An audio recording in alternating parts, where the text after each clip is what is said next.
dear non-teaching staff and invited guests, it's really a nice pleasure to see you to this orientation meeting. Just to be maybe more honest with you, I have done many of these orientation meetings this week, but this one is really special for the simple reason that this is the orientation meeting for middle years program. And as many of you know, I've been active for over 40 years in the middle years program. So this is kind of my baby, although the school, as you know, has all three programs from PYP to MYP to DP.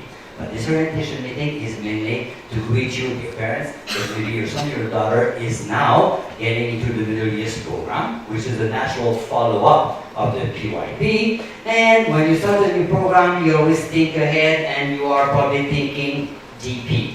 And by the way, so have we. This is why we are all here, so that this new school year, this new 2020-2021 academic year will be a very successful year, will be a fruitful year. We have done everything in our power to do it. We will prove it to you from maybe myself talking to you. My name is Anne Rodrigue. I'm French Canadian, and I'm the academic dean here at Leaders International. So I would be more than delightful to tell you to let you know how we did proceed in order that, academically speaking, this year will be fantastic. Then, following me, the headmistress, Mrs. Rian, who will tell you more about the environment and the responsibilities, followed by the IB coordinator, Dr. Medna, who will tell you more about each specific program through the help of our supervisors. But the very first milestone that we have accomplished when we started this school year was to read over three very important documents. One document is the LIC mission statement, and the other one is the LIC vision. By the way, those of you that come from PYP, you already know.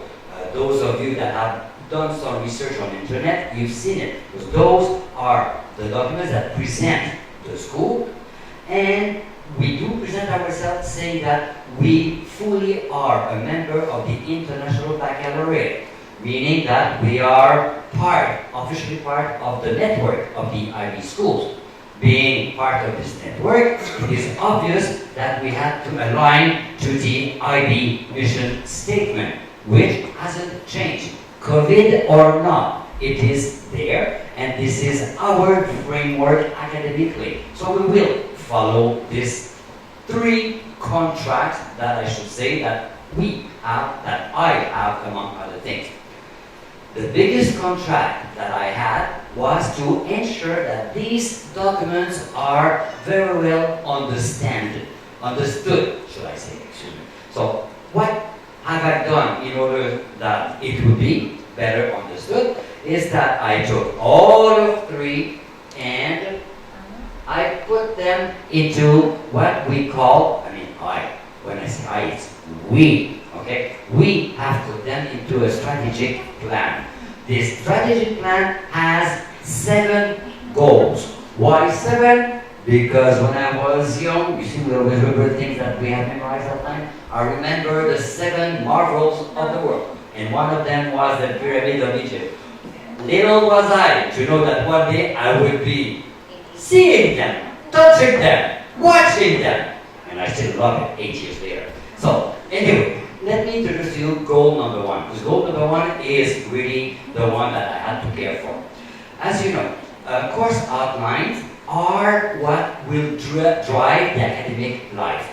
Of course, last year was a bit special, so we knew that we had to update some of our course outlines, but we did outline them all, because not only did we have to go through this, but universities also had to go. So their requirements maybe have changed. So we just inquired with the help of the academic counselor, okay, what are the changes? What are your requirements? Because we have fine parents at LIC whose dream is for his son, for their son or their daughter to go to Oxford University, to go to, why don't I mention Cairo University, true. It's a refined university. But sometimes maybe some of you have a dream for your son or daughter and again go higher. Like I mentioned, it could be Oxford, it could be Cambridge, it could be La Sorbonne, it could be McGill University, it could be Université de Montréal, whichever universities that you have in mind. So it was our duty to ensure that we know what their requirements are. Therefore, all curriculums which will be on the web, accessible very soon to all of you, all those curriculum have been updated subject by subject, starting by DP2 to DP1, since DP is a two-year program. Then we updated MYP from MYP1 to MYP5, going to PYP8 down to PYP1. Why did we start by DP? Very easy to understand, for the simple reason that we wanted to know what are the requirements for universities. Therefore, we are building up our own pyramid so that your children, our students, will reach the highest level that they could reach, that you wish for them. So the goal number one is curriculum. Done. Almost done. It will be more because every single goal will be, I would say, transposed into an action plan. So in other words, the headmistresses, the IB coordinators, again with their supervisors, we get together and then we say, this year, those are the precise actions we have to do. So this action plan there will be the plan that will drive us all year long. Of all those different actions will always be through this goal. Goal number two is about the teaching staff and the non-teaching staff, because we all are a team here and we are needed from top to toes. In other words, the goal number two, which is about the staff, we have human resources that hire highly qualified teachers. All our teachers are qualified. Now, are they all IB qualified? Maybe not. This is where, again, the IB supervisors, with my help too, we just ensure that they will become qualified teaching their subject within the IB framework. So we do it. And of course, we have IB that is still online. Usually we could send them to face-to-face workshop, but at this time they've been canceled until next January. But it will be on again, face-to-face, but they are there, very well alive, online. We've never had so many online requests from schools abroad. So we have this possibility too. So the staff, the teaching staff mainly that we are hiring will be IB trained if they're not already counting many years of experience in the school, in this program. It brings me to goal number three.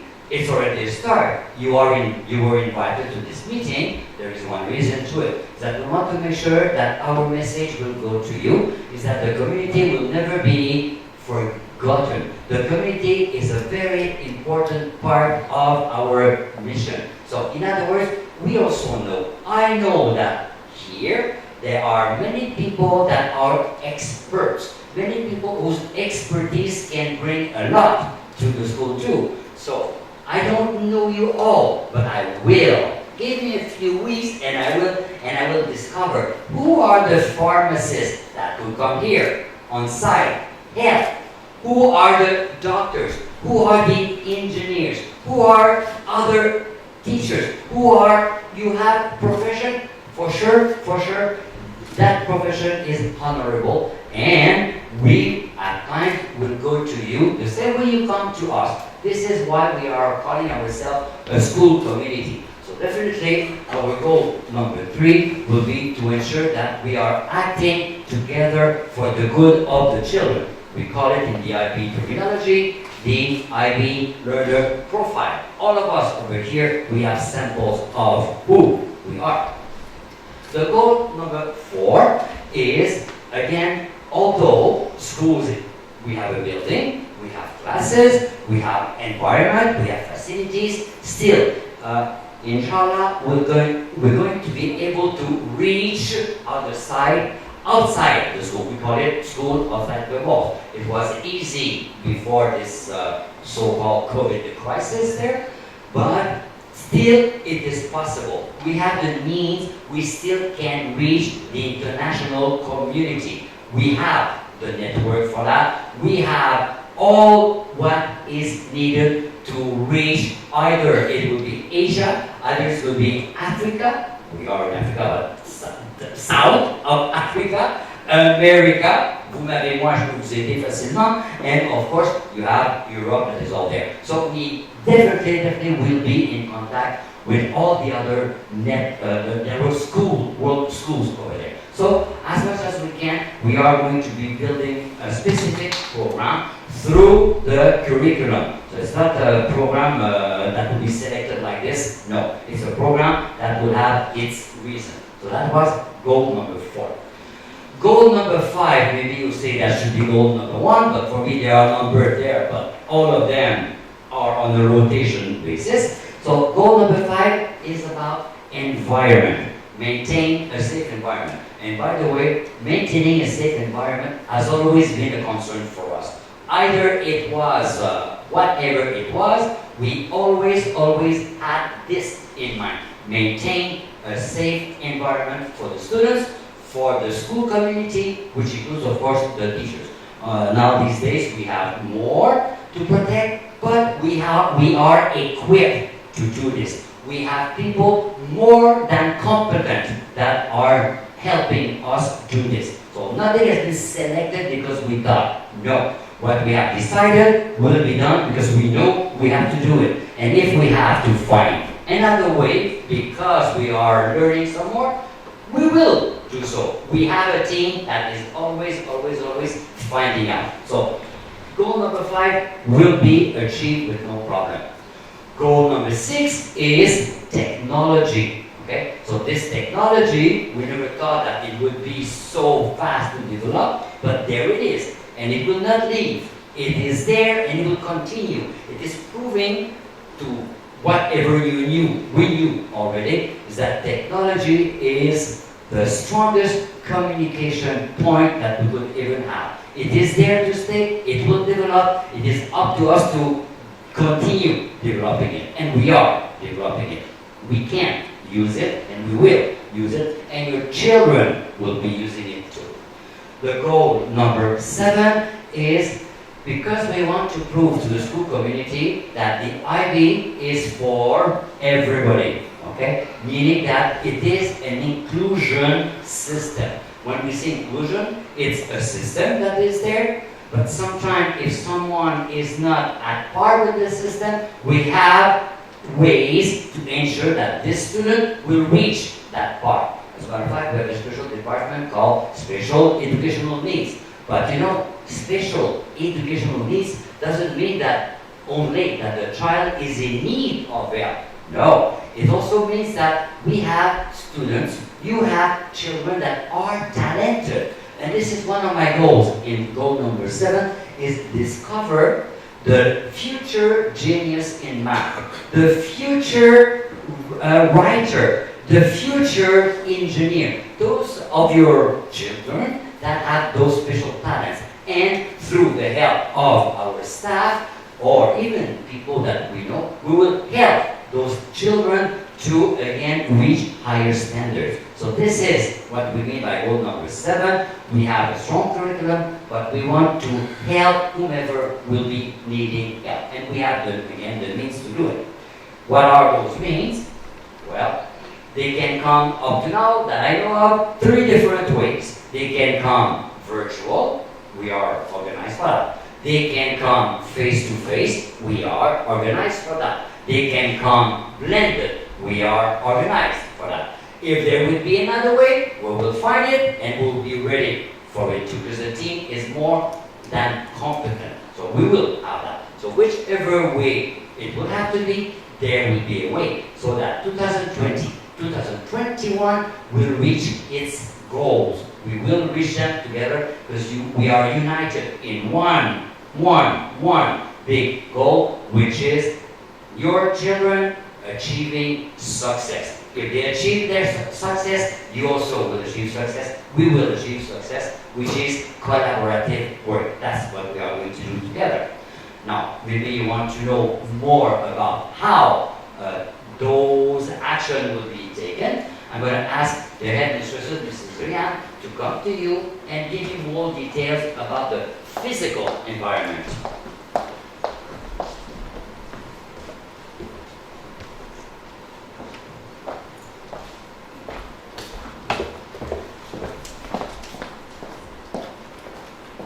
Good afternoon. I'm Rihan Zanetti. I'm an MYP DP headmistress.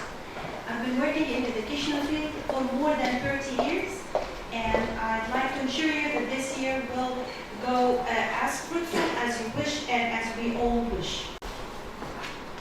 Of course, this is our all main concern. Yes?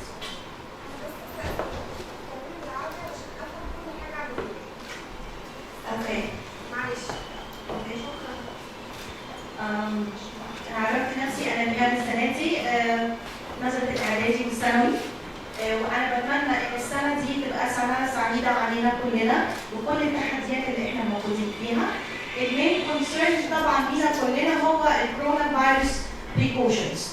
أكتر واحدة هتقدر تتكلم معانا وتفيدنا في الموضوع ده هي دكتور مي.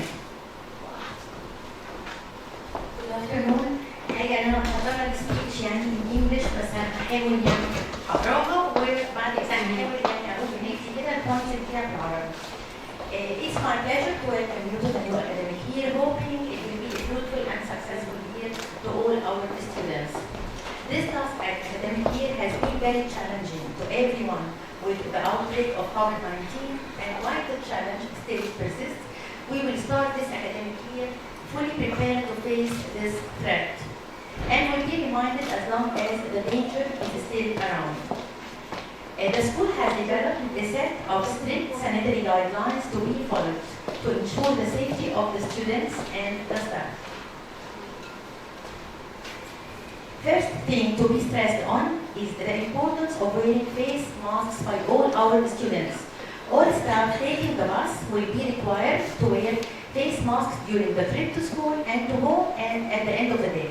Bus matrons will be provided with extra face masks in case of any ruptured mask, but as a general rule, students who fail to wear the mask before riding the bus will be denied entry.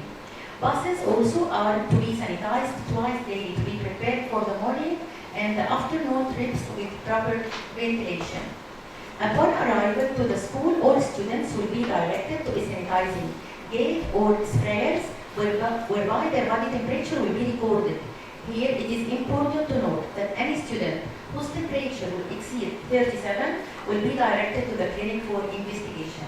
Then the students will be sanitized from head to shoes and their school bags before entry to school. During the school day, the following precautionary measures have been put in place by the school. There is a big number of sanitizing dispensers in the classrooms, in the hallways, and in the bathrooms. Teachers have been instructed to follow up closely on the students and ensure that they are maintaining a healthy distance and they are not exchanging tools with their colleagues. In case a teacher notices any sign of coughing, sneezing, or even runny nose, students will be directed to clinic. Seats also inside the classrooms have been rearranged to ensure that the students are maintaining their distance. Strict supervision will be implemented on nannies to ensure that all spaces are regularly sanitized and well cleaned during the school day. The clinic will be active throughout the school day in case of any follow-up or emergency. The school will do its best to fulfill the priority of keeping the students safe and sound. In case there is a COVID-19 suspect, the student will be sent home and will have to undergo a PCR test. If confirmed positive, he should be isolated at home for 14 days, and all his or her classmates will be also isolated for the same period of time. Also, parents are requested to prepare a healthy lunchbox, half of it containing fruits and veggies. Quarter should include source of healthy carbs like whole wheat bread and sweet potatoes, and the last quarter to include healthy proteins. This will ensure that the students' immunity is in check. Stress on the importance of adhering to school rules and to regularly wash their hands. To contact the clinic if the student has a special medical arrangement and to make sure that the contacting data are updated in case of emergency. Wishing you a healthy, successful academic year. Thank you so much. طيب احنا هنقول يعني البريكوشنز اللي احنا محتاجين ناخدها. طبعا بنأكد على أهمية ارتداء الماسك في المدرسة لكل الناس، للتيتشرز وللستودنتس وللعاملين ولكل الناس. هيتم طبعا قياس درجة الحرارة مرتين، مرة قبل ما الستودنت يركب الباص، وفي الحالة دي إذا المتر لقيت إن هو في أي ارتفاع في الحرارة هو من الأول مش هيجي المدرسة في اليوم ده. هتتعاد تاني درجة الحرارة عند الجيتس وهم داخلين، طبعا هيكون تم تعقيمه وهتتقاس درجة الحرارة. احنا كده بنأكد إن احنا يعني مش هندي مجال لأي حد فيه اشتباه إن هو يكون تعبان أو في ارتفاع في درجة الحرارة إن هو يحضر اليوم الدراسي. الحقيقة كنا السنة اللي فاتت ممكن مثلا ستودنت يبقى عنده رامي نوز والكحة خفيفة وبتواصل مع البيرنتس في البيت بيبقى تحت العلاج واخد مثلا مسكن ومفيش درجة حرارة متسجلة، كنا بنسمح. التجاوزات البسيطة دي احنا حتى السنة دي مش هنسمح فيها. يعني بمعنى أي اشتباه في حالة رشح في دور برد يعني من الأول يرتاح في البيت أحسن عشان نتأكد إنه اليوم الدراسي بيعدي بطريقة آمنة على جميع الموجودين في المدرسة. طبعا بنأكد على تعقيم الباصات في رحلة الصبح ورحلة بعد الظهر والولاد الرجالية. الباصات هتكون متعقمة وهيكون في اكسترا ماسك في الباص ان كيس ان حد الماسك بتاعه اتقطع ممكن المترن يعني تقدر تتصرف معاه. بنأكد برضه على التهوية المناسبة في الباص وجوه الكلاس رومز، هيبقى في شبابيك مفتوحة وهيبقى في مراوح تأكيدا على التهوية. كمان اتحطت سيبريتورز بين التيبلز اللي الولاد قاعدين عليها علشان ندي برايفسي اكتر لكل ستودنت يبقى حاطط حاجته والتولز بتاعته كلها وما يبقاش فيه تعامل او نحاول ان احنا نحرص على شيء من السوشيال ديستانس. الفصول هيجب تعقيمها باستمرار على مدى اليوم الدراسي. اتفقنا انه حتى الاوكر بتاعت الكلاسز هيترش عليها يعني زي ديس انفكتنت سبراي كل ساعه طول اليوم علشان الولاد بيستعملوهم على طول بايديهم. بس وشكرا لكم جميعا وان شاء الله سنه دراسيه امنه للجميع.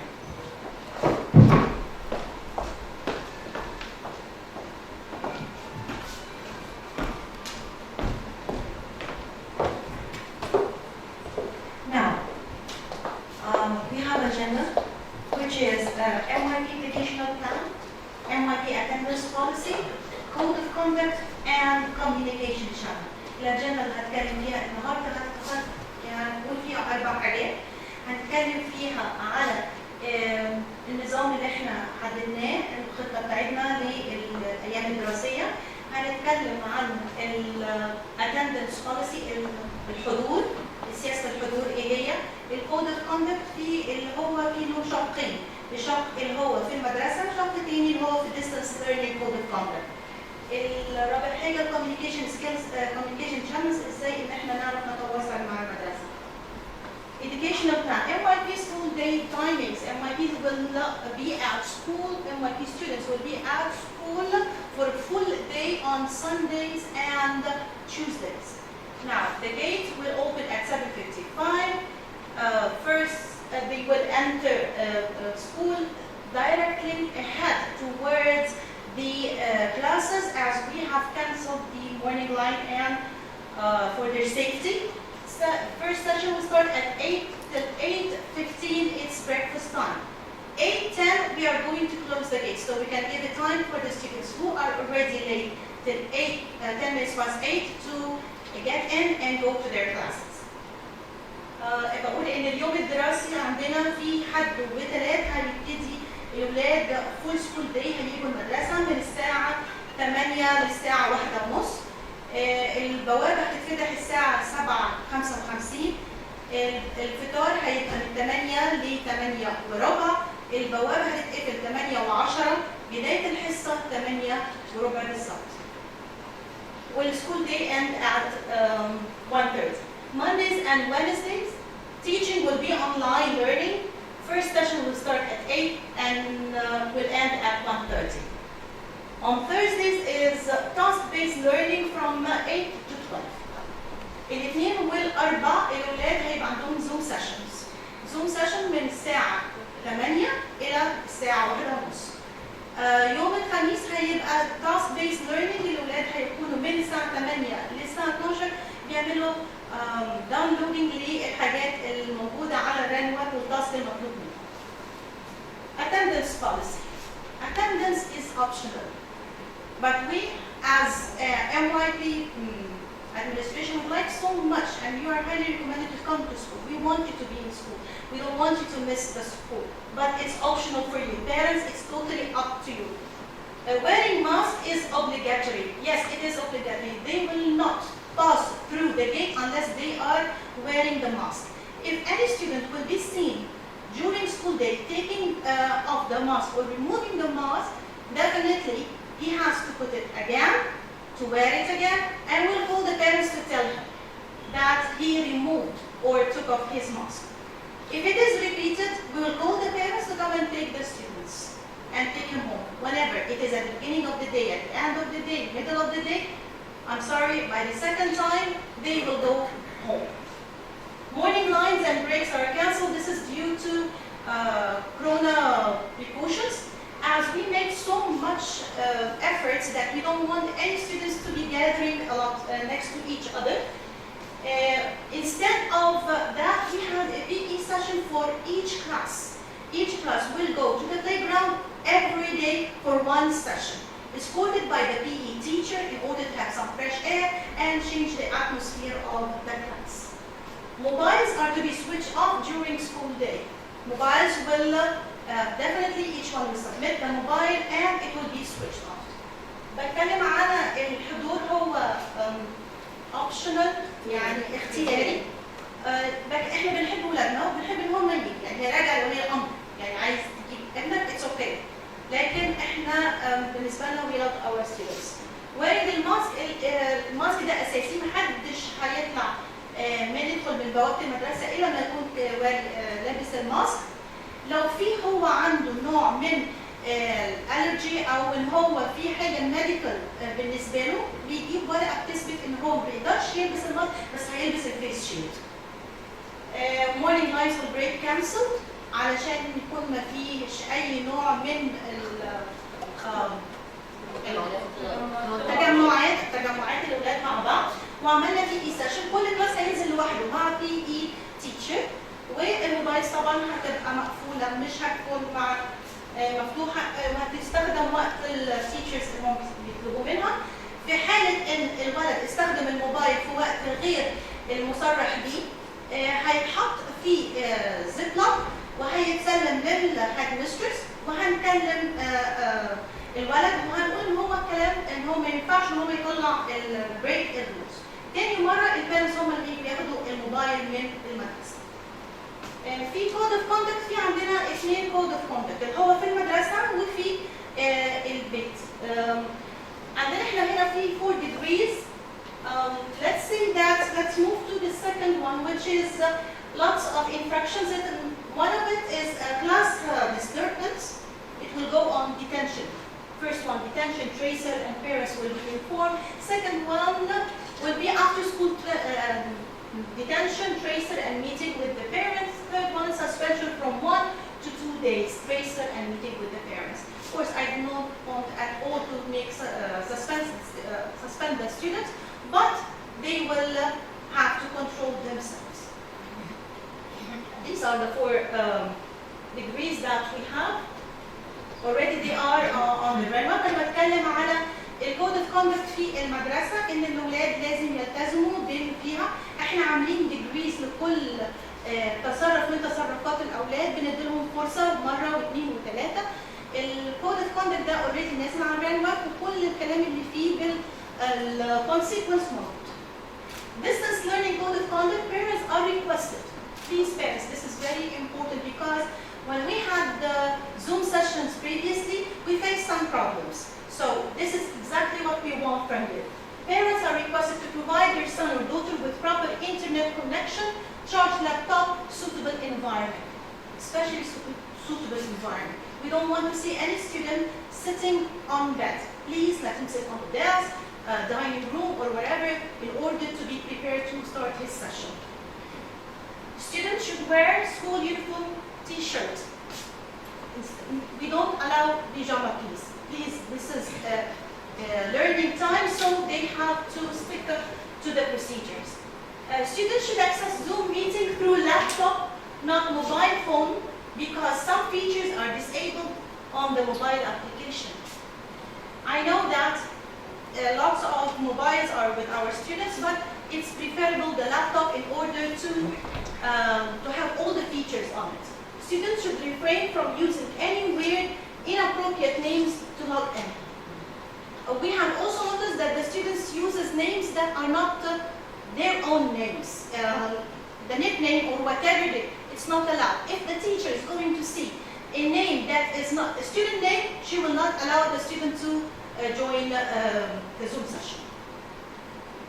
Students should log in from their own account using their own names and not their parents, please. From their own account, not from your own account. الطلبة اللي هيدخلوا الزوم سيشن من فضلكم لازم البيرنتس يكونوا محضرين لهم انترنت كونكشن عالية جدا وتشارج لابتوب وبيكون هم مكان قاعدين مناسب ليهم وان هم لازم يدخلوا بالنيم بتاعهم بالاكونت بتاعهم مش باسامي مختلفة ما نعرفهاش لان احنا مش هندخل حد على الزوم سيشن الا لو احنا عارفين. Students should be engaged in class activities. Now, there are lots of activities that teachers prepare. So, students, they have to, and I mean, I'm saying this, that they have to share and get engaged with the class activities. What is totally prohibited? Muting or unmuting yourself, unless your teacher specifically asked. This is for the students. They only do it when the teacher is asked. No one is allowed to mute or unmute himself. إن هو يعني يقفل الصوت أو يفتح الصوت بنفسه. Recording anyone, teachers or peers during session or materials from the session. We do not record. Students ما مش مسموح لهم إن هم to record. نوصل لآخر حاجة هي communication channel. Parents, I'd like so much to ask this and request this from you that you only come to school when it is urgent and there is an appointment that the school counselor already set for you. You can use this or you can use the mobile, the phone call, school phone call. Now here is the school counselor email and the telephones that we already know and it's on the website of the school. Now, when the students will enter, they will definitely will have the teacher emails they can contact with them. Thank you so much for listening. And now with Ms. Minna, the IB coordinator.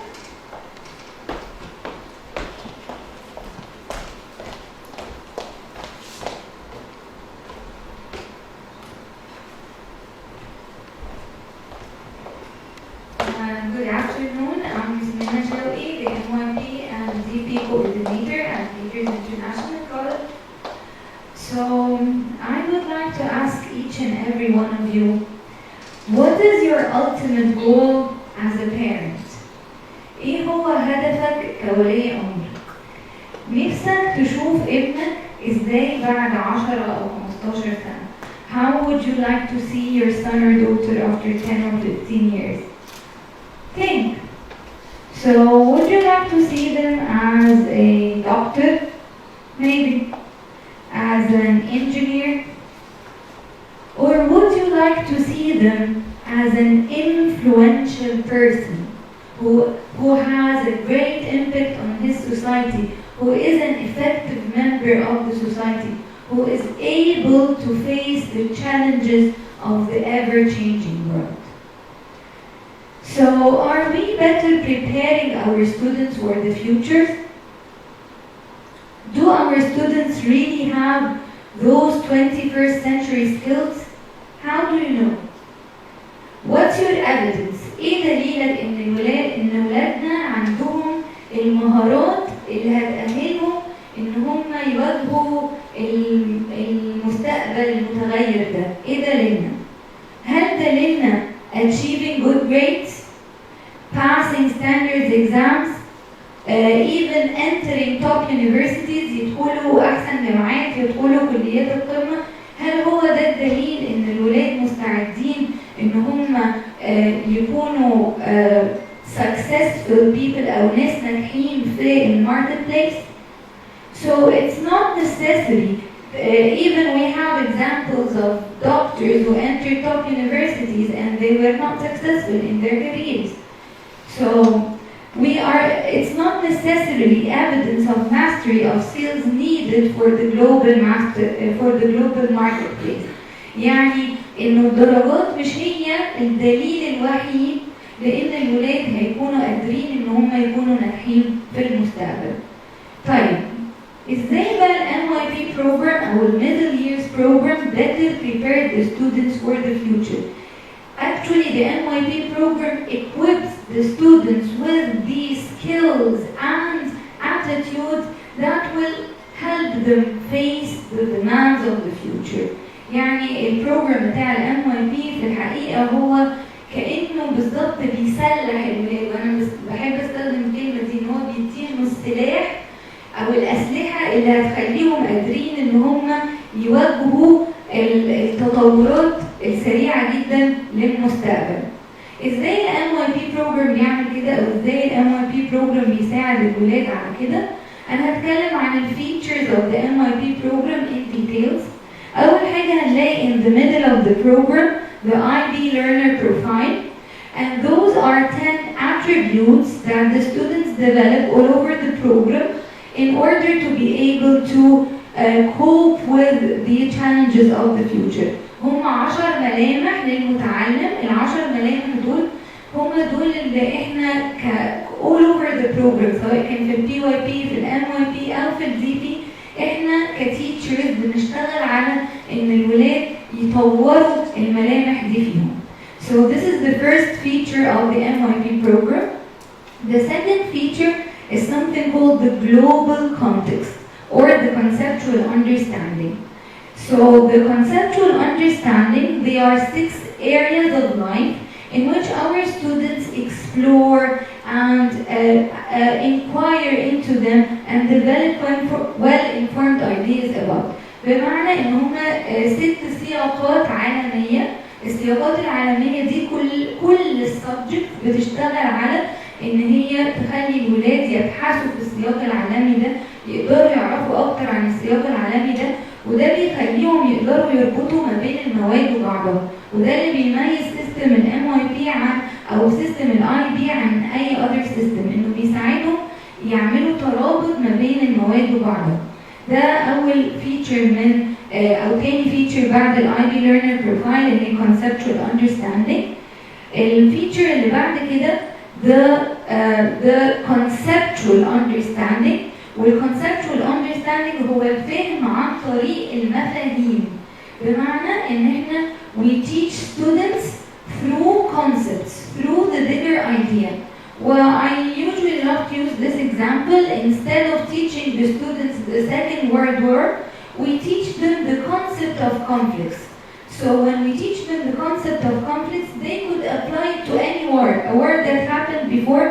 We will find that the reasons and the consequences are the same as a war that will happen in the future. بمعنى ان انا بدل لما اشرح لهم مثال الحرب العالمية الثانية، لا انا هشرح لهم مفهوم الحروب او مفهوم النزاعات، ويبداوا يطبقوا المفهوم ده على اي حرب حصلت قبل كده. هيلاقوا ان الاسباب والنتائج واحده، او حرب لسه ما حصلتش برضه هيكون اسبابها ونتائجها واحده. فبالطريقه دي انا بوسع الفكر بتاع الولاد، بدل ما يفكروا through facts او حقائق بيفكروا through the big idea اللي هي الفكره الكبيره. طيب the other feature of the MYP is the approaches to learning. Well, approaches to learning, they are skills that help the students become better learners. هي عبارة عن مهارات احنا كتيتشرز كلنا بنشتغل على ان احنا نطور المهارات دي في الولاد. المهارات دي زي ايه؟ زي الثينكينج سكيلز، مهارات التفكير، السوشيال سكيلز، مهارات التواصل الاجتماعي، الكوميونيكيشن سكيلز، مهارات التواصل، السيلف مانجمنت سكيلز، مهارات إدارة الذات، والريسيرش سكيلز وهي مهارات البحث. وكل المواد بتشتغل على ان هي تطور المهارات دي في الولاد بحيث ان هم we are aiming to develop our students as lifelong learners. ان هم يفضلوا طول الوقت بيتعلموا lifelong learners. Okay? So those are the skills. Another very important aspect of the MYP program is something called service as action اللي هي خدمة المجتمع. ودي this is a passing requirement for the student every year. يعني كل سنة لازم الولاد يحققوا الطلبات المطلوبة منهم في مادة السيرفيس از اكشن. هي مش مادة، هي component من الكومبوننتس بتاعت ال MYP.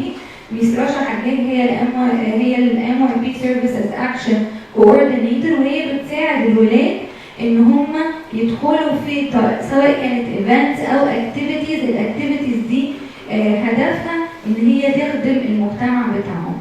So service as action activities students take part in and contribute to the school, to their community, and of course to the global community. They are encouraged to think global and act local. So those are the main features of the MYP program, the MYP model. I talked generally about the main features. One of the very unique aspects also of the MYP program, and you as parents will be very interested to know more about, is the assessment. So how is the assessment in the MYP different? The assessment in the MYP is criteria-based assessment. What does this mean? التقييم في الميدل ييرز بروجرام او في MYP بيكون تقييم عن طريق معايير التقييم. يعني في معايير تقييم لكل مادة. every subject عندها 4 معايير تقييم اللي هم A, B, C, D. A, B, C, D بيختلفوا من مادة للتانية، ولكن لازم ان مطلوب من الولد ان هو اتليست مرتين في السنة يبقى اساس على كل كرايتيريا من ال4 كرايتيريا بتاعت المواد. طبعا السوبرفايزرز هيتكلموا ان ديتيل على الكرايتيريا بتاعت كل ماده، بس اللي يهمكم كبيرنت حاجه مهمه قوي ان الدرجه اللي انتوا بتشوفوها في الريبورت كارد دي اكشولي مش درجه الولد، ده مستوى الولد او الليفل اوف ذا ستودنت. كل كرايتيريا سواء كانت A B C and D كلها في كل المواد واحده الليفل بتاعها out of 8. ففي اول السنه في بدايه السنه انا لسه مش عارف عن اهداف الماده دي، لسه I did not master الاهداف دي، فطبيعي جدا ان الليفل بتاعي يكون level 1 to 2. لما انا بشتغل مع التيتشر we're developing more students are in progress، فببدا اعلى بالليفل. فطبيعي جدا ان انا في الترم الاولاني ممكن الاقي ابني جايب مثلا في الانجليش في كرايتيريا A 4 out of 8. ف 4 out of 8 ايه ده انا ابني ساقط او انا ابني جايب درجه النجاح؟ لا، ده الليفل بتاع الولد دلوقتي في الترم ده. امتى ابدا احس ان انا قلقان؟ ابدا احس ان انا قلقان لو الليفل ما بيعلاش، لكن طول ما انا within the year they are progressing فيبقى كده انا the student is on the right track. وطبيعي جدا ان انا ما اشوفش ال 7 وال 8 في ترم 1. يعني ال 7 وال 8 دي صعبه جدا انه اي ستودنت يقدر يجيبها في ترم 1 في اي كرايتيريا من ال4 كرايتيريا. فاللي احنا لازم نبقى فاهمينه ان احنا بنبقى اساس او بنتقيم عن طريق مستوى الولد دلوقتي. والجايد بيقول لنا by the end of the year student will be able to، يعني في نهايه السنه هيبقى قدر يوصل لاعلى ليفل من الليفلز بتاعه الكرايتيريا. اوكي. So what's your role او ايه دوركم كبيرنت؟ انا بطلب منكم دايما كبيرنت هي المونيتورنج او ان انا بلاحظ اللي بيحصل، بتابع اللي بيحصل، لكن مش بتدخل في الاكاديمكس او مش بتدخل في الهومورك. طيب ازاي هقدر اتابع؟ هتابع عن طريق الران ويب on daily basis. هنلاقي على الران ويب ده يعني كده شكل من اللي انتوا هتشوفوه على الران ويب. بيكون الليسن بلان دي مكتوب فيها يعني بريفلي ايه اللي حصل النهارده في الحصه، بيكون عندي الهومورك، فبعرف انا يعني انت عندك هومورك انجلش النهارده، انا شفت في الرنر حل هومورك الانجلش، هو بيحل ايه؟ ده مش دوري، ده دور التيتشر. لو هي لقت اي غلطات او اي مشاكل في الهومورك، هي اللي دورها ان هي تعدل الغلطات دي. فبقى انا دوري ايه كبارنت؟ ان انا اشجع ابني ان هو يحل الهومورك. وبلاقي كمان اتاتش اي دوكيمنت التيتشر استخدمها، ورك شيت، فيديو، باوربوينت، كل ده هلاقيه موجود على الرنر. الحاجه الثانيه اللي كمان موجوده في الام واي بي سيستم، انه احنا عندنا نوعين من التقييمات. السمتيف اسسمنت ده التقييم اللي هو هيبقى في الريبورت كارد، والفورماتيف اسسمنت اللي هو الاون جوينج بروسيس، بيكون عن طريق مثلا الهوم اساينمنتس او ممكن يكون في هوم بروجكتس. الفورماتيف اسسمنت او الهومورك ما بيأثرش على الريبورت كارد، ملهوش تأثير على الريبورت كارد. امال فايدته ايه؟ فايدته ان هو بيطور الولد وبيخلي التيتشر تتابع البروجريشن بتاعه. طيب لو حصل ان الستودنت ما سلمش الهومورك بتاعه، فالتيتشر بتحط له زيرو دي درجه ان هو ما سلمش الهومورك بتاعه. فايدة الزيرو ده هيبعت لكم اوتوماتيك مسج على الايميل بتاع البيرنت، confidential مسج بتقول فيه انه فور اكزامبل البي اي فورماتيف اسسمنت هو جايب مثلا 0 out of 1. الهدف من الزيرو اوت اوف 1 دي بس ان احنا ننفورم البيرنت انه الولد ما حلش الهومورك بتاعه. فبالطريقه دي انا هقدر ان انا اشجعه في البيت واتابع معاه في البيت ان هو بيحل الهومورك. لكن لو زيرو اوت اوف 1 دي ما بيكونش ليها تاثير على الريبورت كارد. زي ما قلت لكم هي فايدتها انفورماتيف مسج تبلغ البيرنت ان هو ما حلش الهومورك بتاعه. طيب نرجع تاني للموديل. الموديل هنشوف ان احنا عندنا 8 subject groups، 8 مواد او 8 مجموعات من المواد. كل كل مرحله من MYP 1 لحد MYP 3 لازم يدرسوا ال8 subject groups. في MYP 4 و 5 بيكون في flexibility of the program، فبيدرسوا 2 بس من يعني بيدرسوا 6 بس من السبجكت جروبس، وفي 2 سبجكت بيكونوا activities. هتكلم عن كل سبجكت جروب in details. هنبدا اول حاجه ب language and literature. language and literature بيتقسم ل English language and literature و Arabic language and literature. ميس هبه يسري English language and literature supervisor هتتكلم عن ال English language and literature.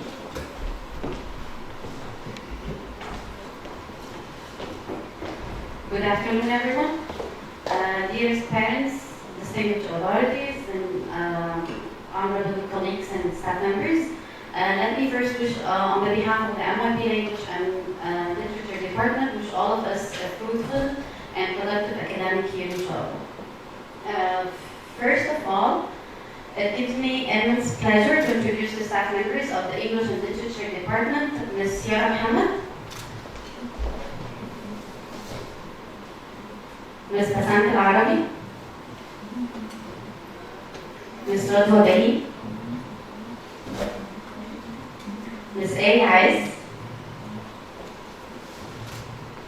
and Ms. Heidi Woods. The basic aims and objectives of the language and literature course is to develop all language skills of students, including reading, writing, listening, and speaking, and reviewing and presentation skills, to use language as a vehicle to express and evaluate thoughts, creativity, and reflection, to explore and analyze personal and cultural aspects through literary and non-literary texts, and to employ organizational structures that demonstrate personal insights about different fiction and non-fiction texts. Basically قسم اللغة الإنجليزية احنا بنعلم الولاد مهارات هنشوفها دلوقتي في معايير التقييم، وهو ان احنا بننمي المهارات اللغويه اللي هي بتتقسم للقراءه والحديث والاستماع والبرزنتيشن سكيلز، ان انا ازاي اعلمه ازاي يلقي محاضره او يلقي او يعرف المشروع بتاعه فور اكزامبل لما بيبقى فيه بروجكت بيست اسسمنتس، وانه انا اعلمه ازاي يقدر يستخدم اللغه كطريقه للتعبير عن افكاره والتعبير عن مشاعره، ويقدر ينتقد بيها التكست اللي طبعا بيتعرض لمختلف النصوص بتبقى نصوص ادبيه ونصوص غير ادبيه. من خلال النصوص دي احنا بنفوكس على language، وده معناه انه انا مش هيبقى عندي for example a separate grammar lesson، يعني ما بديش الجرامر لوحده، ما بديش السبيلنج لوحده، ما بديش الفوكاب لوحده. انا I expose students to different texts، ومن خلال النصوص الادبيه دي I come to develop the 4 or the 6 language skills. Again, as Dr. Minna included or introduced the assessment criteria based in the MYP program, that I have criterion A, B, C, and D. Those are the 4 criterion of the MYP Language and Literature Department: analyzing, organizing, producing text, and using language. كل واحدة من دول هي عبارة عن مهارة أنا بنميها عند الولد، and that's why I start with level 1, and it should increase by the end of the academic year, because I'm working on enhancing those skills so that the student is capable of expressing his thoughts and analyzing text as well. And here I would like to draw the attention that the MYP program focus on the academic and applied academic honesty policy, and this fosters students to use their own language of expression and to depend on their own personal understanding of the text and not to copy or take the credit of other authors.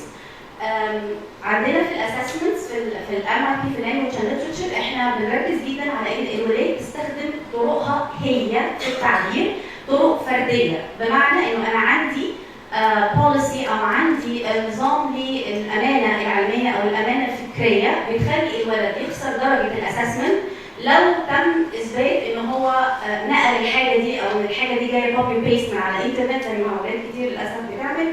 وده ما بيجيش من اول السنه، يعني انا all through the year I develop those skills عند students، بان انا اعلمه ايه هي طرق الاقتباس وازاي بيعرف يقتبس المعلومه وبيقتبسها بان هو يغير الصياغه and so on. فبالتالي لما بيحصل ان هو يسلم اسسمنت متاخد من على الانترنت كوبي بيست، الولد او الطالب بيخسر الدرجه دي وبيطلب منه ان هو يعيده تاني. ولما تتكرر الانسيدنت we have to call parents and inform them, because this is it's a fail pass method actually. Those are the bunch of resources that we use in the MYP Language and Literature Department, starting from MYP 1 to MYP 5. So we use the MYP by concept for Holler. We, as supplementary materials, we also use the Into Literature series of books for the reading selections and to enhance reading, language skills in general. And these are the bunch of literary or the literature texts, the novels and dramas that we use, again starting from MYP 1 to MYP 5. By this, I come to the end of the Language and Literature Department. Here comes Mr. Ayman Zaki, the head of the Arabic Department.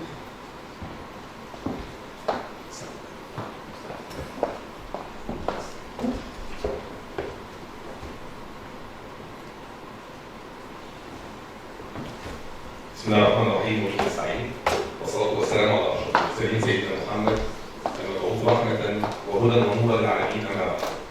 السادة الأفاضل أولياء الأمور، أهلا ومرحبا بكم في بيتكم الثاني مدرسة ليلى الصيدلية. معكم أيمن زكي، رئيس قسم اللغة العربية لمرحلتي MYP والDP. اسمحوا لي أن أقدم لكم فريق اللغة العربية، وهو مجموعة مختارة متميزة من المعلمين الأكفاء، وهم الأستاذ محمود المشاوي، سوف يقوم بتدريس مرحلتي MYP 2 و MYP 5. الأستاذ عمرو اللاز سوف يقوم بتدريس مرحلتي MYP 3 و MYP 4. والأستاذ حسام الدين مصطفى سوف يقوم بتدريس مرحلة MYP 1. بالنسبة لمرحلتي DP 1 و DP 2 سوف أقوم بتدريسها. والآن سوف أستعرض معكم سريعا معايير أو الأهداف العامة لمادة اللغة العربية. في البداية نتوقع في نهاية مرحلة السنوات المتوسطة MYP أن يكون الطالب قادرا على أن ينمي مهاراته اللغوية استماعا وتحدثا وقراءة وكتابة. ثانيا، يسجل التعليقات والملاحظات لما يستمع إليه ويعلق على ذلك بلغة سهلة ميسرة يسهل عليه النطق بها. ثالثا يستنبط الافكار الرئيسه والافكار الفرعيه في الفروع المختلفه لماده اللغه العربيه. رابعا يدرك الوحده والتكامل بين فروع اللغه العربيه ويستخدم الفروع المتكامله في يسر وسهوله. خامسا يعزز مقومات الانتماء والولاء لمصر والوطن العربي. سادسا يفهم النصوص الدينيه فهما صحيحا بعيدا عن التعصب والتطرف. سابعا يعمق الاعتزاز باللغه العربيه لغته الام ويقدر العلماء والادباء والمفكرين من اعلام هذه اللغه. ثامنا يستخرج الوانا من الابداع الادبي ويتذوق اساليبه. واخيرا لابد ان ينمي الطالب قدراته على التعلم الذاتي عن طريق القراءه والبحث والاعتماد على النفس في استنباط المعلومه. وهذا هو ما يهدف اليه برنامج البكالوريا الدوليه. ان برنامج البكالوريا الدوليه حريص كل الحرص على ان يعتمد الطالب على نفسه في استخراج المعلومه، وعلى ان يكون المعلم هو الموجه والمرشد وليس الملقن. لابد وان نركز على ذلك مع ابنائنا وبناتنا الطلاب والطالبات. ننتقل الى معايير التقييم. هناك نوعان من التقييم، هناك التقييم التكويني والتقييم النهائي. التقييم التكويني هو الذي يقوم به المعلم مع طلابه طوال الوقت من خلال الاسئله والمناقشات واوراق العمل ومن خلال الواجبات المنزليه. كذلك هناك التقييم النهائي وهو عن طريق عمل تطبيقات دوريه من خلالها يتم الوقوف على مستوى ابنائنا الطلاب ودعمهم علميا ومعنويا للوصول الى ما وصلوا اليه. في هذا التقييم وهو التطبيقات نستخدم المعايير المتطوره التي تدعمها البكالوريا الدوليه، وهي عباره عن 4 معايير اساسيه، وهي معيار التحليل ومعيار استخدام اللغه ومعيار انتاج النص ومعيار التنظيم. كل معيار نستخدمه بما يتناسب مع فروع ماده اللغه العربيه. فعلى سبيل المثال معيار التحليل نستخدمه مع النصوص الادبيه، ومعيار استخدام اللغه نستخدمه مع القواعد النحويه. اما معيار التنظيم فنستخدمه مع القصه وموضوعات القراءه. ومعيار انتاج النص نستخدمه مع التعبير والاعمال الكتابيه.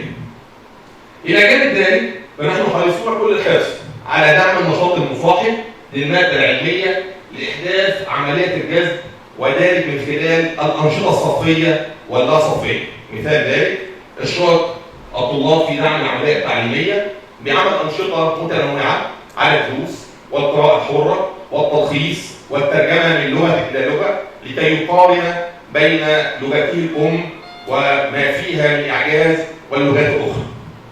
والان ننتقل الى المصادر. هناك العديد من المصادر التي نعتمد عليها اثناء التدريس مع ابنائنا وبناتنا الطلاب والطالبات، ولكن اهم هذه المصادر هي الكتب الوزاريه المعتمده في اللغه العربيه والتربيه الاسلاميه، بالاضافه الى مختارات متنوعه ادبيه بالتنسيق مع قسم اللغه الانجليزيه حرصا منا على تنفيذ المنهج الشمولي.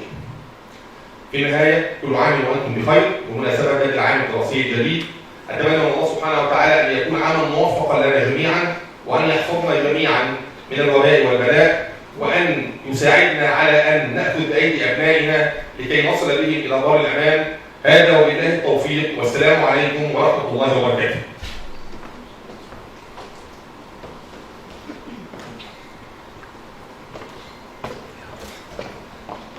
Okay, so we get back to the program model where we presented the language and literature subject group, and now we will present the mathematics subject group with Ms. Dania Hong.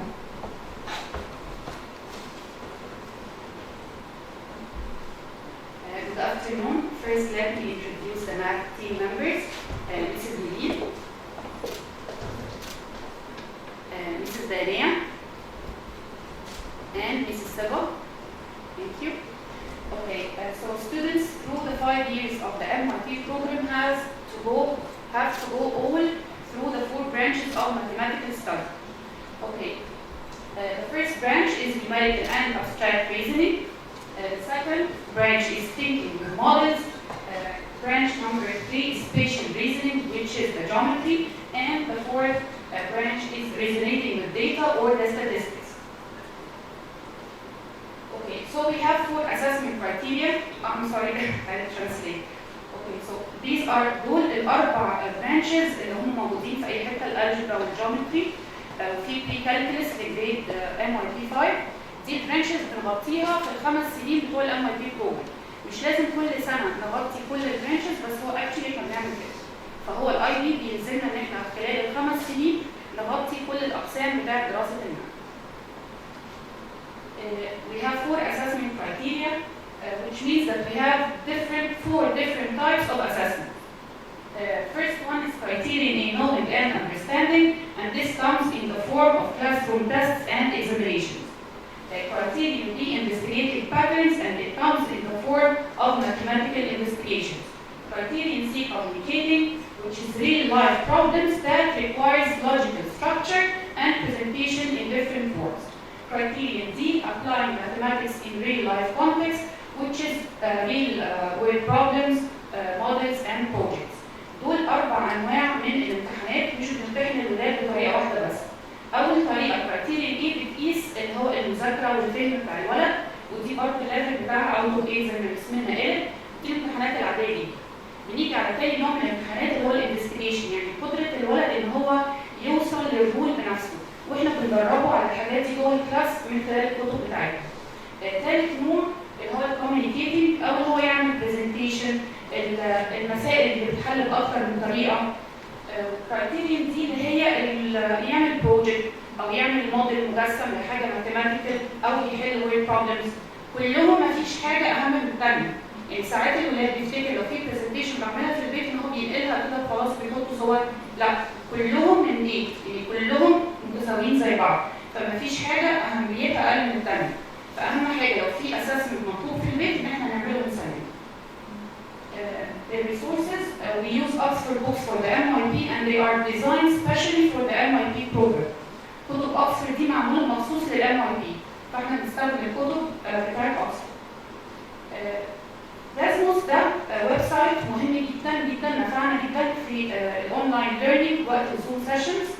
التيتشر بتبقى مديه الولاد كود وقت الزوم سيشن، اللحظه اللي هو بيحل فيها المساله التيتشر بتشوف الحل في نفس اللحظه دي، فبتقدر تشوف لو في حاجه مش فاهمها او حاجه مش واضحه، فبتقدر انها تمونيتور كل الستودنتس في نفس اللحظه.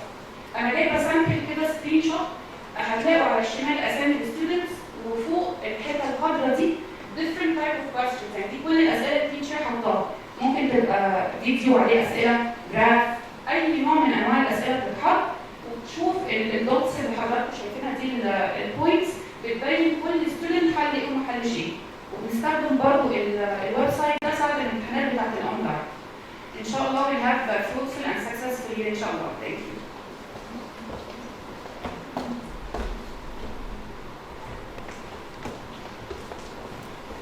Thank you, Ms. Dania. And we get back to the model, and the third subject group is sciences with Ms. Darina Abdelaziz. Good afternoon.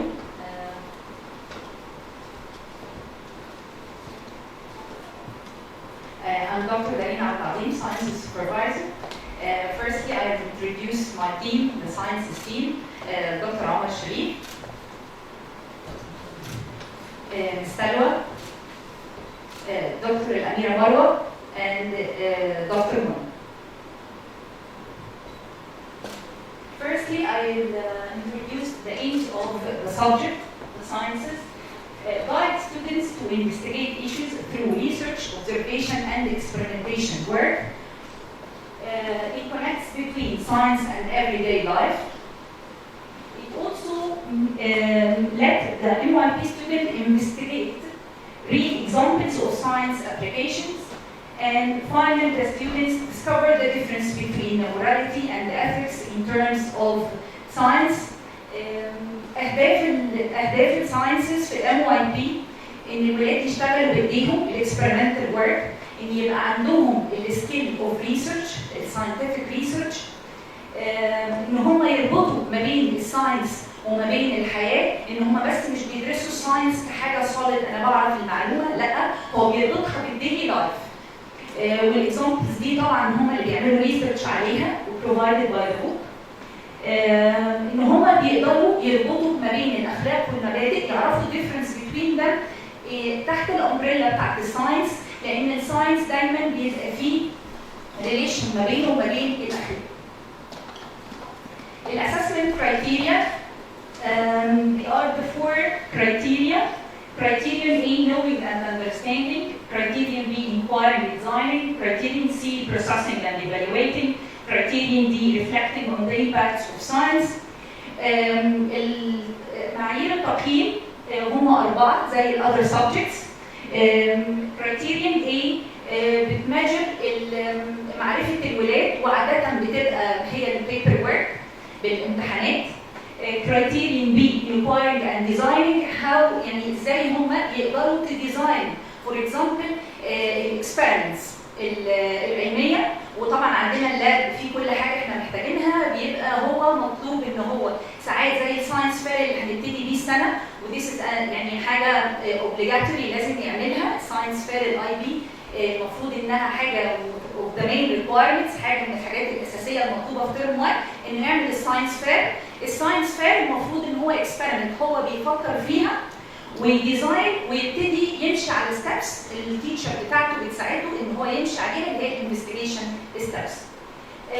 سي بروسيسنج اند ايفالويتنج هي تطبيق الديزاين اللي هو عمله، يبتدي يعرف يقيم نفسه ويعمل ريفلكشن على اللي هو اشتغله.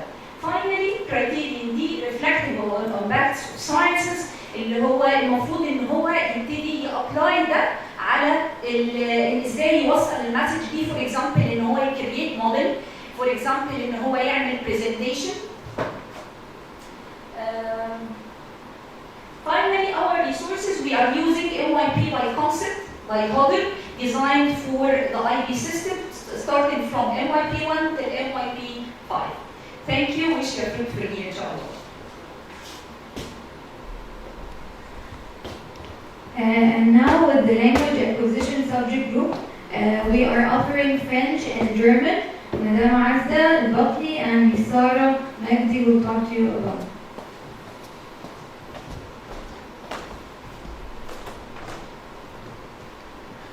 Bonjour tout le monde, je m'appelle Azda Bakli, je suis chef du département de la langue française à partir du PYP 4 jusqu'à DP2.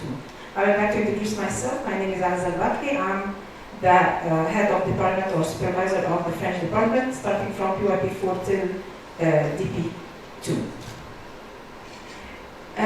I would like first to introduce my teachers, my lovely teacher, Madame Imen Osman, for MYP 1 and 2, and my lovely teacher, Mademoiselle Eleni, for MYP 3, 4, and 5.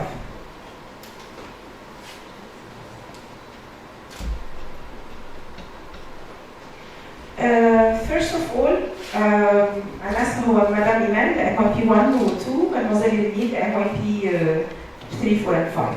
Concerning the aims of the subject, we have lots of aims, but we can tell briefly the 4 aims. First one, develop international mindedness through the study of language and cultures.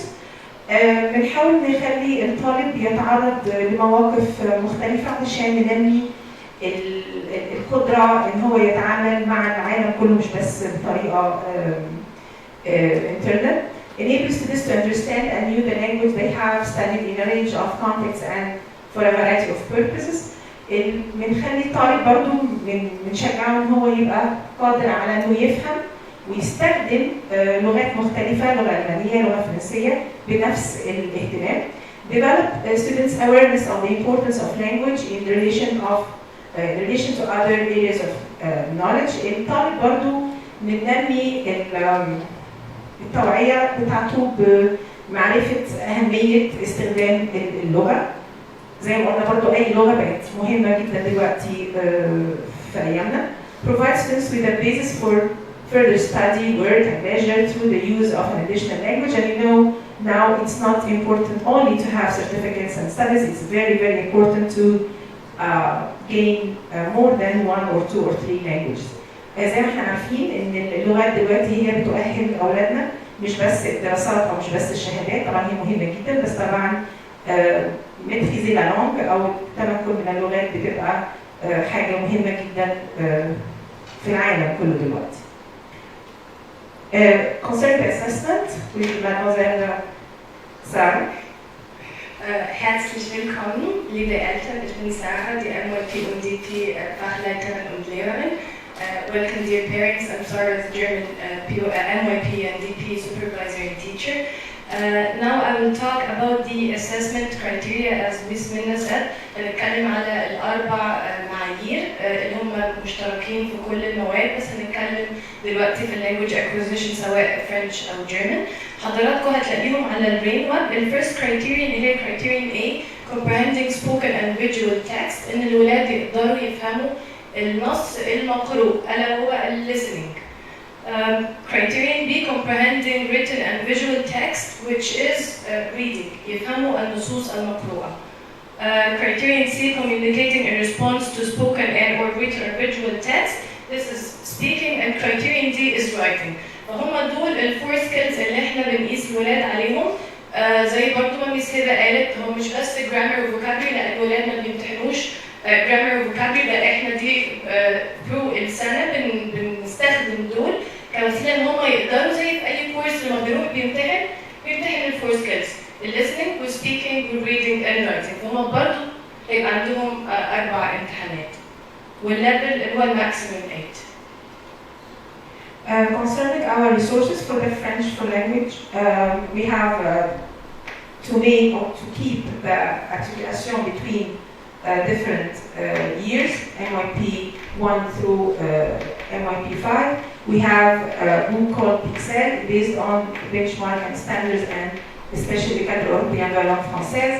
And we choose Pixel 2 and Pixel 3 and Pixel 4, and each student will use the workbook and the student's book. So as for the German resources, we're not using the German books as the only resource, that we're using interactive games and online games and videos in order to know that they are well engaged. But here the books are chosen according to the European framework. هنا الكتب مش هي بس الوسيلة الوحيدة اللي احنا بنستخدمها في الحصص، بل بنستخدم فيديوز وانتراكتيف جيمز عشان الولاد يبقوا engaged معانا. والكتب دي مختارة على الإطار الأوروبي اليوروبيان فريم ورك. حتى لو حضراتكم رحتوا مثلا جوته انستيتيوت هتلاقوا نفس الكتب وعليها بنفس الليفل اللي هو A11 A12. So these are the books starting from MYP 1 till MYP 5. That's it. Thank you so much and wish you a very successful and our beloved students fruitful year. Thank you so much. Thank you for your time. Merci pour votre attention.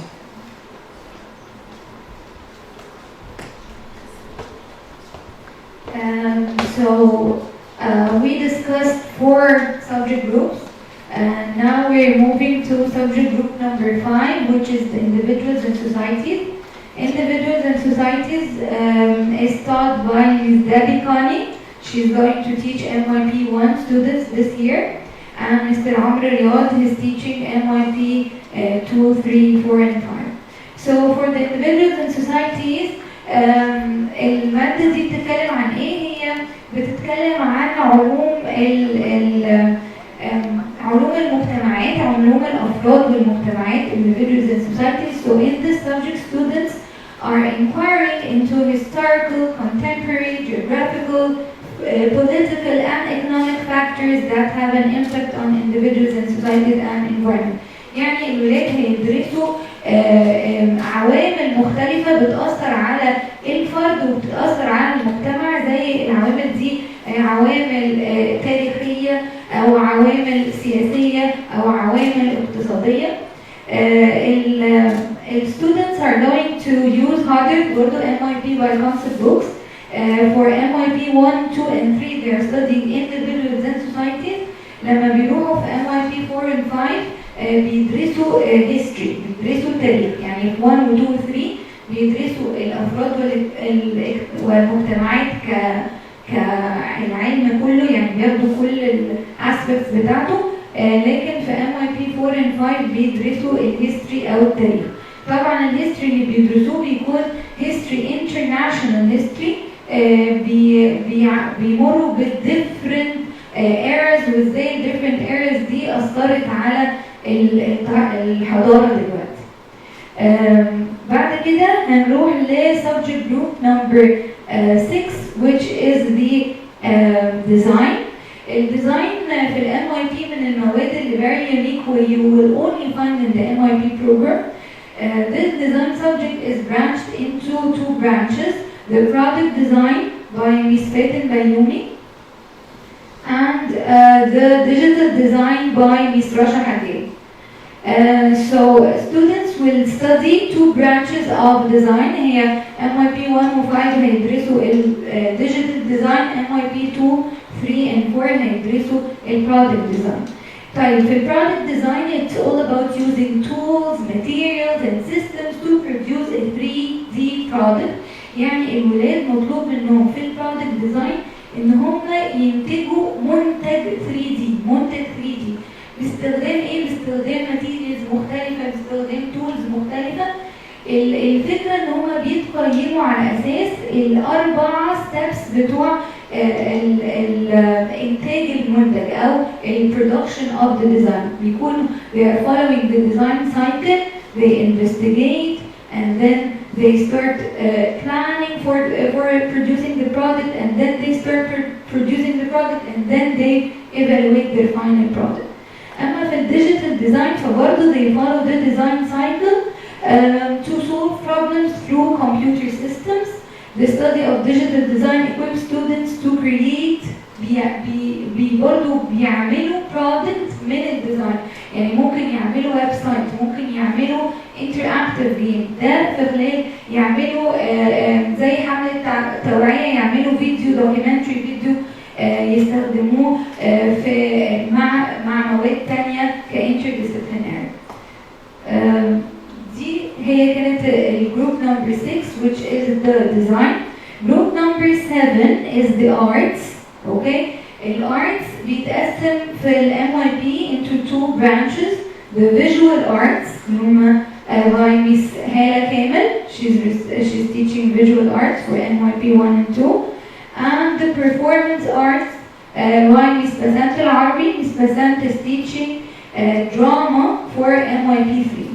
ال MYP program requirement لازم الولاد يكون يمروا في تجربة visual art اللي هو الرسم يعني، وبتجربة performance art أو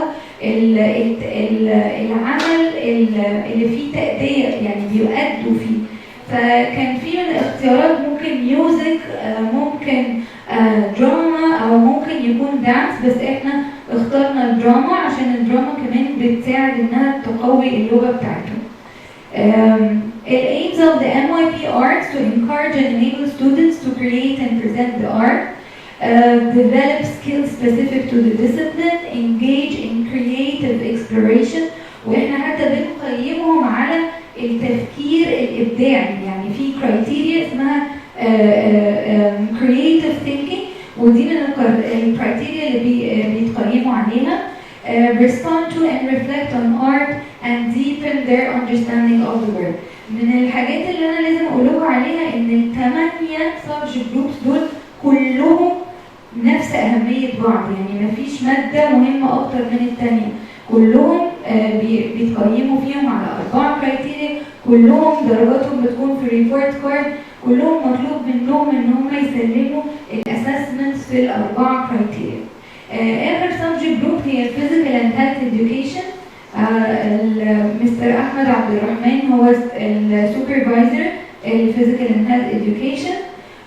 مستر محمد مبارك ومس مريهان يحيى هما هيكونوا بيدرسوا الولاد البي اي.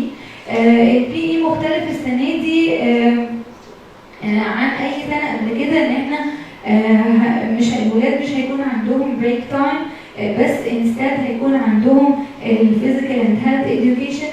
ده هيكون البارت البراكتيكال، عشان احنا في البي اي في الام واي بي بيكون عندهم حوالي 70% للبراكتيكال او البارت البرفورمانس و30% 100% theoretical، البارت اللي هو النظري. والمفروض انه مطلوب من الولاد في knowing and understanding بيمتحنوا امتحان PE بناء على المنهج اللي هم بيشتغلوا عليه. في البلاننج مطلوب منهم ان هم يعملوا تنظيم ازاي مثلا شكل الملعب هيكون، لو مثلا بنتكلم عن كرة قدم فمطلوب منهم ان هم ينظموا خطة وبيقدموها وبيتقيموا عليها. طبعا بعد كده الابلاينج اند بيرفورمانس بيتقيموا بقى على تأدية المهارات اللي اتعلموها، وفي الاخر بيكون عندهم امتحان performance evaluation of the performance اللي هو بيقيموا او بينعكسوا على البراكتيكال ورك اللي هم عملوه. طيب انا كده اتكلمت عن ال 8 subject groups، ودول requirements ان هم زي ما قلت لكم يكون من MYP 1 ل MYP 3 لازم يدرسوا ال 8 subject groups. في MYP 4 and 5 بيدرسوا 6 subject groups بس، لان طبعا بيكون في وقت اكتر للبيولوجي والكيمستري والفيزيكس والماث كمان. طيب بالنسبه بقى للاديشنال subjects بتميز Leaders International College والمينستري سبجكت. الاديشنال سبجكت هو القرآن، ميس فايقة صبحي هي سوبرفايزر القرآن، وميس رانيا محمد وميس فاطمة ربيع هما اللي هيدرسوا القرآن في MYP. فالقرآن الكريم منهج حياة لكل مكان وآن، هو كلام الله الذي يضيء قلوبنا فنرقى خلقا وفكرا، ومن هذا المنطلق يهتم قسم القرآن الكريم بالكيف وليس الكم، ويعمل على 3 محاور رئيسية.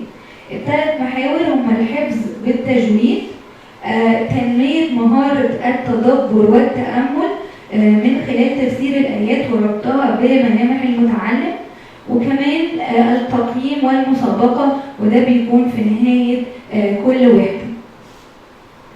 من المواد كمان المينستري ريكوايرمنت، انه زي ما احنا عارفين ان احنا غير الاي بي سبجكت جروبس احنا ملتزمين بريكوايرمنتس الوزاره. بالنسبه لنا هنا في الام واي بي ريكوايرمنتس الوزاره ماده اللغه العربيه هي بتفولو ريكوايرمنتس الوزاره، وفي نفس الوقت بتفولو ريكوايرمنتس الاي بي. كمان ماده التربيه الاسلاميه فهي بتفولو ريكوايرمنتس الوزاره، ومادة الدراسات الاجتماعية رئيس قسم ميس منال سعيد، وهيكون بيدرس الدراسات الاجتماعية مستر أحمد فكري وميس ولاء سامي. فزي ما احنا قلنا ان احنا ملتزمين بكل الريجيليشنز اللي الوزارة بتديها لنا، وبنستخدم الكتب الوزارية. كمان هم بيحاولوا ان هم يستخدموا اسلوب الاي بي في طريقه توصيل المعلومه من خلال ان هم يشتغلوا على inquiry based learning او البحث والاستقصاء. كمان عندنا character building، ميس حنان بهجت هي supervisor character building في المدرسه. مستر مصطفى محمد هو اللي هيكون بيدرس MYP character building. character building من المواد اللي بتميز منهج Leaders International College، ورسالة المادة ان هي بتركز على بناء شخصية الطالب، وده بيكون من خلال الأنشطة، القصص التربوية، التجارب الحياتية، مناظرات واختبارات شخصية. وفي الآخر احنا هدفنا ان احنا نوصل لشخصية إيجابية متوازنة، عارفة مهاراتها وقادرة انها تطورها، بتتحدى أي مشكلة في الحياة، ومحبة للعلم وفعالة في مجتمعها. المصادر اللي بيستخدموها هي كتاب البوزيتيف ديسيبلين، برضو بيكون تقييم الطالب في نهاية كل وحدة، ومعايير التقييم بتكون الفهم والاستيعاب والمشاركة. And now with Mr. Allen.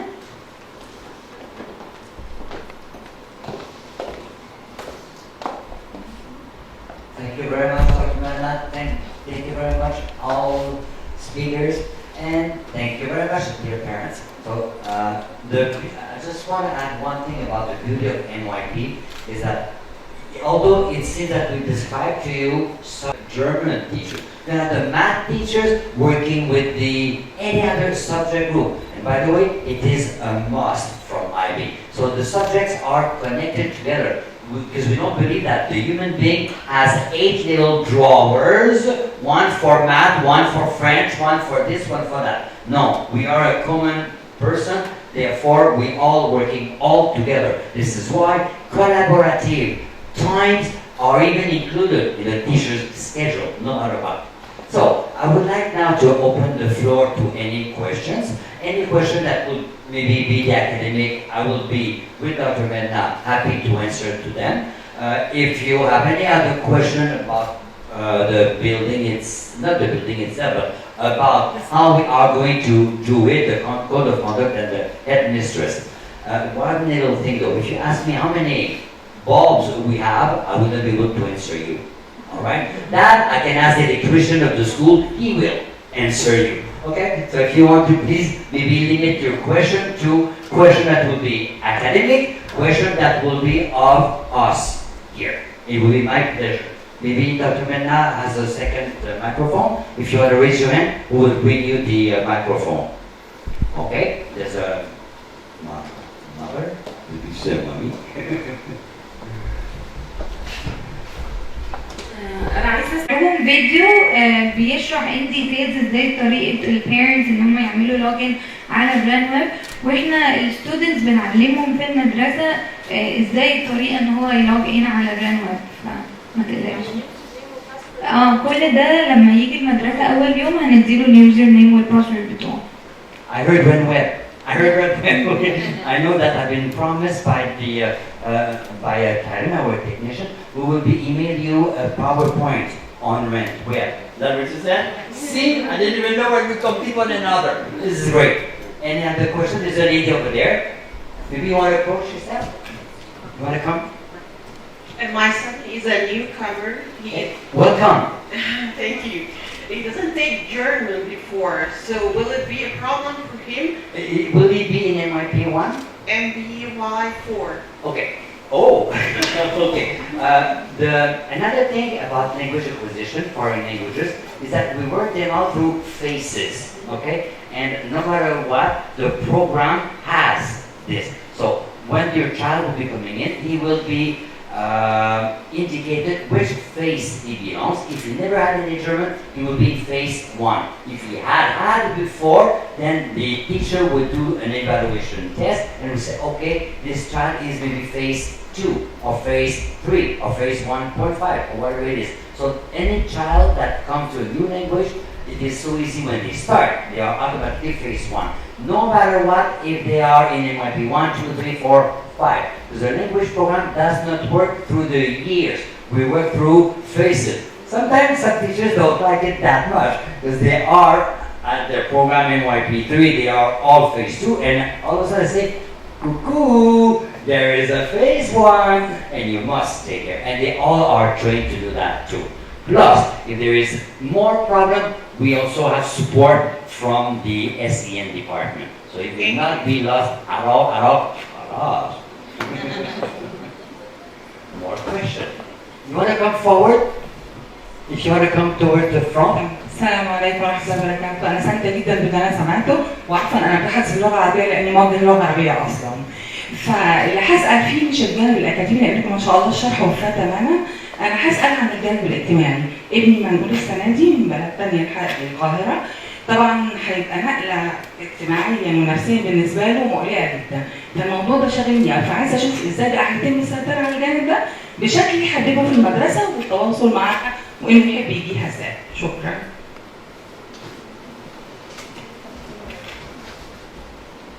أنا أرحب بحضرتك وأرحب بكل النيو كامرز والMYP تاني.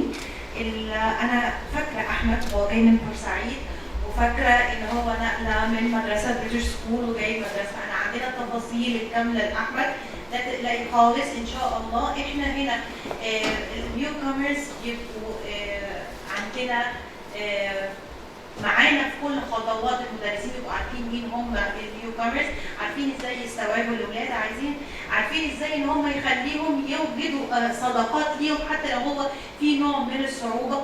في ممكن هو يكون صاحب مدرس معين، فالمدرس ده هو اللي هيبقى المنتور بتاعه طول الوقت ماشي معاه ويساعده لغايه ما يتخطى فيه. وانا اؤكد لك من مقابله احمد مش هياخد اكتر من اسبوعين، وهقابلك وهنشوف ساعتها احمد عمل. شكرا. Ahmed will be happy with us. Don't worry. عايزه اسال بس على حاجه، هو ليه الولاد اللي يجوا يومين بس؟ اذا كان كل اللي كان MYP بيجوا يومين، يعني احنا مش مقسمينهم على طول الاسبوع. احنا مقسمين لود المدرسه، يعني في اليومين اللي MYP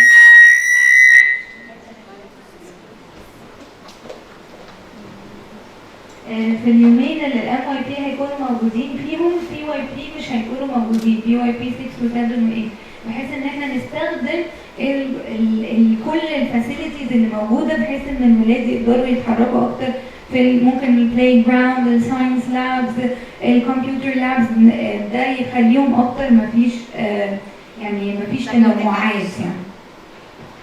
There is a lady that came forward that had a question. Okay, there you are. Okay, sure.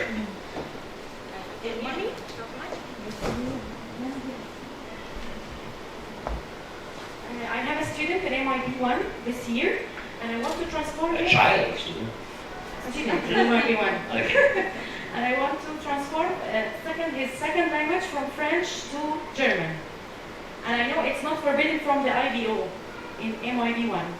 It's an internal, so it's right. Okay, tell me the situation. I think that this is a situation that would be individual. Yes. Okay, so I suggest that maybe you call the school, take an appointment, and we are going to study this case. I sent an email, but nobody replied. Okay, so maybe if you want to give us your name and then in this meeting, and we will discuss this. All I can tell you is a general rule, okay, is that if a child in MYP 1 has selected a language, this is the IB rule, okay, so when a child has started the MYP and they selected French or German, they are not allowed to switch phases, languages, unless they reach phase 4. That's a rule that I can tell you. Oh, I can. You are? Yes. Yes, it's in French from PYP 4 until PYP 8. I don't know his level. Okay, so all I can tell you, we're talking about MYP at this moment. So MYP, this is the rule. So maybe, again, let's meet and we can discuss the case. I will be more than happy to take an appointment with you to discuss it. Okay? Second question, just before. حضرتك بعد الايميل امبارح تمام، احنا عندنا وقتنا هنرد على حضرتك وهيجي لك الرد على طول. Another question I'm asking about why can't the school record the Zoom sessions? Okay. Dr. Medna, I think I will let you answer that. The 2 days that they attend, by Sundays and Mondays, by Sundays and Tuesdays, they will be in the school. Why can't we record these Zoom sessions? It's illegal. It's illegal under my opinion. It's illegal. What's the plan of the school? Okay, it's illegal to record. If my daughter or my son are not attending this day, what is the school plan? And what will be uploaded? Like what are the materials? The teacher.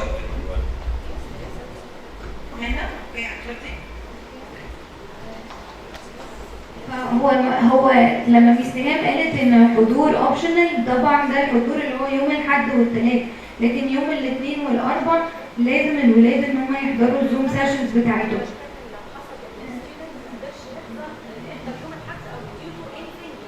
لو ما قدرش يحضر كده زي ما احنا متفقين ان كل الماتيريالز هتكون ابلودد على الرانويب. لو سواء كان باوربوينت برزنتيشن استخدمناها، ورقه العمل، سواء كان فيديو الولاد اتفرجوا عليه، كانت بارت من الكتاب هنقول بيج كذا النهارده اشتغلناه، كل حاجه هتكون موجوده في الليسن بلان على الرانويب on daily basis on the same day. that we have learned from last year too. So this year will be quite different. We are a lot more expert as far as the Zoom is concerned. Yes, madam. هو مش سؤال، هو طلب الولاد خارجين بس من فترة حتى لو قاعدين في البيت بقالهم فترة طويلة جدا، وممكن تكون خروجهم للمدرسة أول لقاء جماعي بيقابلوا فيه ناس، يعني حتى لو هم أصحابهم. فبالتالي كنا عايزين يبقى في إجراءات في المدرسة إن الولاد أول ما يتعرفوا لبعض في المجتمع أوبن ما يبقوش حاسين إن الدنيا فجأة فكت، لأن إحنا هنلاقي أولاد كتيرة جدا عندهم الأنكزايتي عالية أو الخوف، أو بالعكس خارجين عندهم رش إن هم يقابلوا أصحابهم ويخرجوا للمجتمع يعني. احنا في اجراءات احترازيه كتيره جدا دكتور ماجي قالتها، واحنا كمان بالنسبه لنا احنا فاهمين كويس قوي ان هم بقالهم فتره طويله حوالي من مارس لغايه دلوقتي مفيش اي انواع الديسبلين. طبعا كل الانستراكشنز هتعاد من اول وجديد للطالب، واحد لمصلحته هو شخصيا، ابتداء من لبس الماسك لان دي حاجه صحيه 100%، ابتداء من التحرك بتاعه. حتى اقول لحضرتك احنا في الكلاسز عاملين على كل ديسك في ستيكرز على الارض، الديسك ده ما يتحركش مكانه علشان حمايه للطالب. لو في اي خروج عن المعتاد طبعا هنفهمه هنكلمه، لان الكي بتاع المرحله بتاعتنا هي الاحترام، احترام متبادل ما بين المدرسه وبين الطالب. وانس ان هو عارف ان هو عليه التزام وعليه ريسبونسبيلتي، واحنا علينا التزام وريسبونسبيلتي، اكيد هنتقابل في طريقه في مكان ما ونعرف نستوعب الكلام ده كله. طب اكثر على الناحيه السيكولوجيه. السايكولوجي احنا لقينا في حد محتاج سايكولوجيكال هيلب غير التيتشرز اللي هم شايفينهم هم احنا التيتشرز عندنا بيبقوا واخدين بالهم كويس قوي من كل طالب، بييجوا بيعملوا ريبورت. في عندنا سكول سايكايترست، في عندنا مس عاليه ممكن نكلمها وهي تقعد تتكلم مع الولد. لو في اوبشن يبقى على الاقل اول اسبوعين سايكولوجي يخش يتكلم مع الاولاد ويجيب شويه الرهبه بتاعت ان هم بره البيت وفي مكان فيه ناس، تبقى مثلا سيشن مره كل يومين او حاجه تو ابزورب الحته دي على اول اسبوعين بس. بس علي موضوع ورك شوب للاولاد، لا اقصد موضوع ورك شوب للاولاد وموضوع للتيتشرز كمان. مس عاليه اوريدي عامله بلان ورك شوب للتيتشرز وللطلبه، فما تقلقيش في الجزئيه دي. One last question. Yes. We have time for one last question. Give the lucky one. السلام عليكم، انا ابني عليكم السلام. newcomer in American school. انا عايزه اعرف بس هو جاي من MYP 1. هل البروجرام بتاع MYP ديبندنت على ال MYP؟ Yeah, if you could give. هما البروجرام Now you're not lucky. هما البروجرامز مش مرتبطين ببعض قوي، هي الحاجات الأساسية بس المرتبطة ببعض، زي مثلا الاي بي ليرنر بروفايل، واحنا بنرجع تاني نتكلم للولاد عنهم. لكن الستودنتس في MYP كلهم بيكونوا جداد على البروجرام، فكون ان هو داخل من MYP 1 فهيتأقلم بسهولة على البروجرام، مفيش مشكلة. If you remember, we said that the school is inclusive. It means with programs also. So either whichever program they are coming, if the school admits the child, the school is responsible and has a weight for this child. Okay? So, okay, last one.